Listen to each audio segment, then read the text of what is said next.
สิไปแท้น้องหลานมื้อนี้ไปผูกแขนหมู่แขนหมู่เอาผัวบ่รู้ในไหนเพิ่นสิไปไทยโอ้แขนหมู่สิไปไทยโอ้สิไปไทยก็ต้องผูกแขนบ่น้องล่ะแม่นผูกแขนให้หาเงินหาคำให้เก่งให้ได้เนาะให้อยู่ดีมีแห้งเป็นแปลว่าคำอวยพรเนาะก่อนไปหาเงินหาคำบ่ฮู้น้องบ่ได้ไปนำบ่ยังจะโมงสิไปนี่ผูกแขนหมู่จักน้อยก็ไปโอ้หลังจากตะคิดคือสิไปเลยแม่นบ่ไกลบ่ไกลอยู่คนละบ้านบ่น้อยอย่างผูกแขนแบบเอาผัวเอาเมียบ่แม่นเนาะบ่แม่นกินข้าวเช้าแล้วกินแล้วโอ้ยันว่าไปกินอยู่งานไปทำงานกินใหม่เนาะโดยเป็นยังไงทางแม่ไม่ได้จ้ะภายในแล้วจะได้ไปหาหมอหาหยังอยู่บ่เดี๋ยวนี้กะโดยไปคืออาการดีขึ้นเนาะและอาการหัวใจของน้องเด้ตอนนี้เป็นยังไงโสดคือเก่าอ้าวสร้างว่าเท่านั้นล่ะมันแม่นบ่โสดนะ14กุมภาพันธ์แล้วก็ยังโสดอยู่เนาะเอาตรงๆมีคนลมอยู่บ่ตอนนี้นะมีคนลมอยู่ผู้เดียวได้เป็นแฟนกันยังไงยังโอ้ก็เลยได้คำว่ายังโสดคือเก่าเพิ่นเป็นคนทางใดคนลมทุกมื้ออยู่ต่างประเทศทางไกลเนาะแต่ว่าด้วยความแบบกำเนิดเพิ่นเป็นคนไทยหรือคนลาวนั่นล่ะอันนี้ก็ยังบ่แน่ใจเพิ่นก็ถามเพิ่นยังบ่ทันตอบการคุยกันได้อันพอความบ่รู้ว่าโทรกันในแชทน้อยซื่อเพราะว่าไลน์น้องลิงบ่ได้อ้าวไลน์น้องเป็นหยังมันแบบเวลาเพิ่นทักมามันบ่เห็นหั่นนะไลน์มีปัญหาสแกนเข้าไปก็บ่เห็นเนาะเป็นมาหลายมื้อแล้วโดยหลายมื้อแล้วโอ้จะคุยกันทางไหนทาง Facebook ทางวันนี้ทาง Facebook แล้วก็ WhatsApp ทั้งสองทางเนาะคือว่าหน้าตาเพิ่นนี่ก็ยังบ่ทันได้เห็นมันบ่เห็นแล้วไปหล่อบ่ก็พอได้เนาะหนุ่มเมืองนอกต้องหล่อให้หนุ่มเมืองนอกเพิ่นเป็นคนมีอายุบ่อายุเพิ่นบ่ยังบ่ทันได้ถามเพิ่นแต่กะว่าประมาณเท่าไหร่เนาะกะว่าประมาณ40ปลายขึ้นไปนี่40ปลายเบิ่งจากหน้าตาบ่โดยโอ้แต่ว่ายังฮู้จากปากเพิ่นว่าเพิ่นอายุหลายปานใดไปคุยกันจักมื้อเลยถ้ากะมื้อนึงอันนี้มื้อที่2เนาะเพราะว่าเพิ่นก็ถาลายน้องก็ตั้งแต่มื้อนั้นเนาะสแกนเข้าไปแล้วมันบ่พบผู้ใช้งานอยู่แล้วเนาะลายมีปัญหาดูก็ถือว่าทุกคนนะมื้อนี้ก็คือว่าแหละเว้ารวมๆก็คือ14กุมภาพันธ์เนาะได้ยังแล้วเป็นของขวัญยังบ่ได้ยังคือว่าแล้วคนโสดเนาะคนโสดไอ้สิเอามาแต่ใส่เนาะมาแล้วกันเนาะเพราะว่า14กุมภาพันธ์นี่1นี่คันบ่ได้จากหมู่ก็ต้องได้จากแฟนเนาะต้องหาหมู่โสดคือกันซึ่งให้กันบัดนี้อยากได้อยู่บ่อันของขวัญ14กุมภาพันธ์นี่นะอยากได้อยู่ได้ก็เอาบ่ได้นะก็ย่าเนาะ14กุมภาพันธ์ถ้าว่าจังได๋ถ้ามีคนอยากซื้อให้นะน้องอยากได้หยังอยากให้เพิ่นซื้อหยังให้น้องบ่โดยอยากได้โทรศัพท์โทรศัพท์ปัจจุบันนี้เป็นไดน้องอ่ะมันแบบมันลิ้นบ่ม่วนหั่นนะแล้วมันก็ผืดมันเลื่อนไปยากมันข้างมันจะเสื่อม2-3 ปีแล้วน้องใส่มาตอนมันฝืดเขาแล้วเสียงเลือดมันแบบมันบ่สะดวกในการดิ่นการเสร็จการโทรเนาะน้องใส่ยี่ห้อยังมือSamsung ถ้าเปลี่ยนใหม่สิเอายี่ห้อยังไปได้ก็ได้บ่เลือกคือกระเจ้าเนี่ยบ่กระเจ้าสไลด์มีแต่16 15 iPhone ว่าแต่ละคนมีแต่ iPhone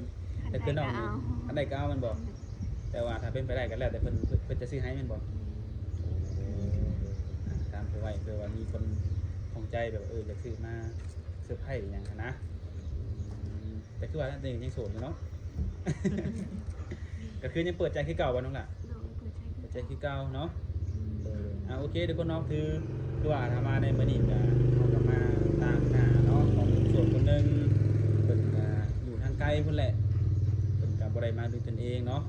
เพิ่นก็ให้ทางทีมงานหรือว่าทางบริษัทนี่เนาะเป็นสะพานให้เพิ่นก็ซื้อของขวัญมาให้เป็นของขวัญวันวาเลนไทน์24กุมภาพันธ์วันนี้นะ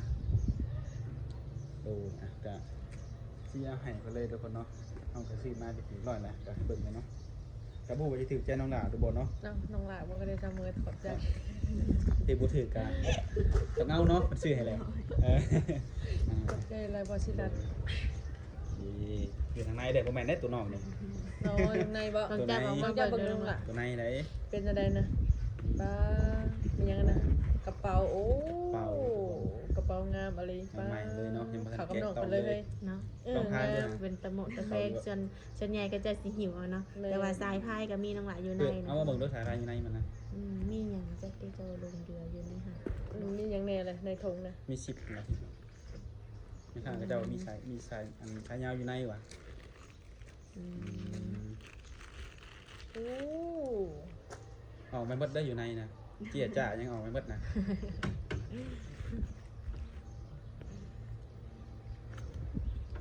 โอ้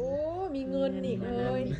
มีเงินมานำอีกใช้เงิน มีเงินก็คอยบ่ซนตัวนี้คอยชงสะซนแต่ชายกระเป๋าตัวนี้เนาะเงินของตาไว้ก่อน เงินนี่ใบจำตามหลัง อ่า เงินตะกน คือก็ใช้ที่บ่มันก็ มือชีพไป สองระบบทุกคนเนาะหมักหิวกับหิวหมักพายกับพายฮะนะ โอ้ อันนี้คือใบที่ว่าน้องเพิ่นอยากไล่ใบแรกนั้นบ่มีเนาะในตลาดเซโนก็เลยถามน้องคนว่าเปลี่ยนเป็นแบบอื่นแทนบ่ก็เลยเปลี่ยนเป็นแบบนี้ก็ถือว่าเข้ากับน้องเพิ่นเลยเนาะ แม่นงามแบบนี้นะเป็นตะเพง ตำหนิเลย เนาะ ใช่บ่ได้ ใส่บ่ได้อีก พยายามต่อไปห้องใหม่กับที่เดินตรงไหนยังบ่ลืมมันยังบ่ลืมบ่เคยมันจะใส่ยาก แต่เอ้ยว่าหิวเอาสิเป็นตะแพงกว่าเนาะ แม่หิวบ่หิวไปลงปะไว้พอดาวห่วงมาหากระเป๋าบ่เห็นได้ผูกแขนหมู่โอ้ยได้กระเป๋าแบบไปผูกแขนหมู่เลยใส่พายไปผูกแขนหมู่เลย สิยากเนาะ มันเป็นยังไงล่ะคืออยากแท้ ให้เอ้ โอ้ ยมาใส่ให้เด้อก ำลังสิว่ากันได้กำลังสิเว้ากันเลย เออ เอ๊ะ กับได้มันบ่มันเป็นคือใส่แอลแม่นบ่เป็นฮูเนาะ ใส่รถ มักสั่นมักยาว โอ้ มากอยู่บ่ เอาเงินได้น้องหลาปิวได้ปิวใส่กระเป๋า เอา เม เบิ่ง ยได้ เงินมีเท่าได้เงินหาน้องหล่ะจักใบ เบิ่งไอ้เมย์ เงิ ต้ น องตาย ปิวแต่ว่าพี่เฮ็ดจริงได้น้องหลานับด้วย มีเงินให้นำเลย จากเอ้ยหมวยยังจะหน่อยแล้ว เท่าไหร่ แส นะ นกับ12,000 อ๋อ412,000 ฮู้บ่ว่าผู้ใดซื้อให้ ยัง เอาจริง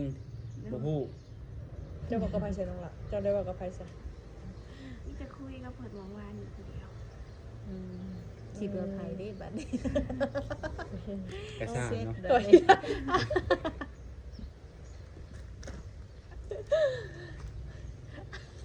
กระซ่างเนาะทุกคนเนาะมีแต่ว่าเดี๋ยวทางบาสจะได้บอกหลังไม้เนาะก็เป็นการแบบว่าคือเพิ่นนี่ก็น่าจะเคยแซดหรือว่าโอ้ล้มกับน้องเนาะตั้งแต่น้องเปิดใจเพิ่นแหละเพิ่นก็เป็นหนุ่มโสดแต่เพิ่นก็เบิ่งน้องว่าเปิดใจไปนี่สิมีคนเข้ามาโอ้ล้มจีบแล้วก็น้องนี่มีคนถูกใจแล้วบอกว่านี่หั่นนะเพิ่นก็เบิ่งแบบนี้แต่ความบังเอิญที่ว่าเพิ่นถามทางบาสมาว่าน้องนี่เพิ่นนี่มีชู้มีแฟนแล้วบ่เนาะทางเฮาก็บอกว่ายังบ่ทันมีก็คือตามที่น้องบอกมาแหละเนาะแต่มาได้นี้น้องก็บอกว่ายังบ่มีแฟนพุ่นน่ะคนลมก็ได้แค่คนเดียวเนาะโดยเพิ่นก็อยากขออันฝากให้บริษัทอวยพรให้พุ่นน่ะเนาะก็ให้น้องนี่ได้สมหักสมหวังเนาะในสิ่งกุมภาพ่อในผู้ที่ดีให้เจอคนดีๆบ่ว่าสิเป็นหนุ่มทางใดก็แล้วแต่เนาะขอให้มีแต่ความจริงใจเข้ามาหาน้องเนาะคืออ้ายเพิ่นผู้นี้ก็เพิ่นก็มีความจริงใจอยู่แต่ที่สำคัญก็คือยันแบบว่าทางอ้ายเพิ่นยันบ่ตรงสเปคกับน้องนะประมาณนี้นะแต่ก็อยากให้น้องศึกษากับเพิ่นอีกเนาะลงเพิ่นอีกก็คือได้คุยกันแล้วแหละที่ผ่านมานะ คิดออกแล้วว่าเป็นไผน้องหล่ะคิดออก จำได้บอกคนที่ซื้อสอดอกไม้มาให้น้องคนนั่นแหละเนาะสุกรเพิ่นเอาสอดอกไม้ให้ตอนแรกเพิ่นเอาสิเอาสอดอกไม้เพิ่นน่ะให้ไปแล้วเนาะรอบนี้ก็เลยเอาเป็นกระเป๋าดีกว่าเอาเงินใส่เนาะมาซื้อใส่ซอยนี่แหละเงินก็ได้โดยทุกคนเนาะ เขามาเปิดใจอ้ายเด้อ โอเคทุกคนเนาะก็ฝากหนุ่มๆเนาะ คือน้องเพิ่นก็ยังโสดอยู่ก็ยังเปิดใจคือเก่าเนาะอยากพูดอยากล้มกับตัวทางไลน์มีปัญหาตอนนี้แม่นบ่ถ้าติดต่อได้ก็มีแต่ทางอันไหนทางเฟซทางทางบนแอปบ่ ถ้าว่าไปเฮ็ดนี้ได้อยู่บ่น้องหละไปให้ทางห้างไปเฮ็ดให้ก็คือว่าอะไรเนาะต้องมีเสร็จค่าใช้จ่ายเนาะค่าเป็นเฮ็ดให้ คือมันเกี่ยวกับอันอย่างโทรศัพท์มันลิ้นยากอยู่บ่มันเลยมีปัญหาทางไลน์บ่ น้องก็บ่ฮู้คือกัน คือกันบ่ อืม คนเนาะ กินข้าวเช้าได้ซะน้องหละ โดย เรากินได้เราเอา กินแล้วเนาะ แม่น จำบ่ได้ ว่าให้กระทำกิน ไปไหนได้ไปงานผูกแขนไปขับรถเองบ่ น้องไปส่ง น้องไปส่งน้องบ่มีรถบ่หรือว่ารถคันเดียวกัน รถคันเดียวกันน้องบ่มีรถส่วนตัว โอ้น้องไปส่งแสดงว่าน้องนี่ก็อยากมีงานใส่รถต่อแมันบ่ โดย บัดมาได้ซะน้องไปรับ เตือกับหมู่ไปมาส่ง อย่าว่านอนพุ่นเลยอย่าผูกแขนหมู่แล้วก็มาซุ่มแซวเนาะสีกุมภาทันทีอย่างว่าทุกคนเนาะ หาทางมาบ่เห็นติ ก็ถือว่ามื้อนี้เนี่ยคือสิบ่มีเวลาลงผู้บ่าวเด้อเบิ่งมื้อนี้เนาะ มีอยู่มีอยู่บ่ยันว่าไปเฮือนหมู่ล่ะต้องซุ่มแซวกับหมู่หยังหั้นนะ ไปจนแบบบ่มีลืมหมู่ว่ะ น้องไปจังซี่แล้วใครอยู่เบิ่งแม่นี่ อาย โอ้แม่เบิ่งท่าเนาะ โดย อืมทุกคนเนาะ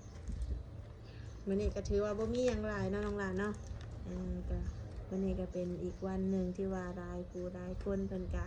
มีความสุขเนาะสำหรับคนมีสู่มีแฟนเนาะคนโสดก็ เสาร์ต่อไปเนาะเสาร์ต่อไปเนาะก็ได้แต่เบิ่งหมู่จังได๋สมหวังสมบังก็มีแฟนซื้อดอกไม้ซื้อนั่นซื้อนี่ให้เนาะแต่คือน้องนี่ก็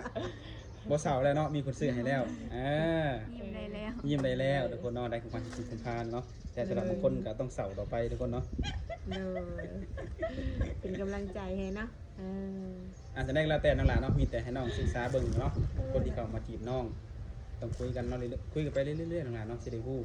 ว่าผู้ใดจริงใจกับเฮาแท้หรือว่าหวังดีกับเฮาเนาะ โดย ทางทีมงานก็คือสิบ่มีหยังหลายทุกคนเนาะเพราะว่ามื้อนี้เฮาก็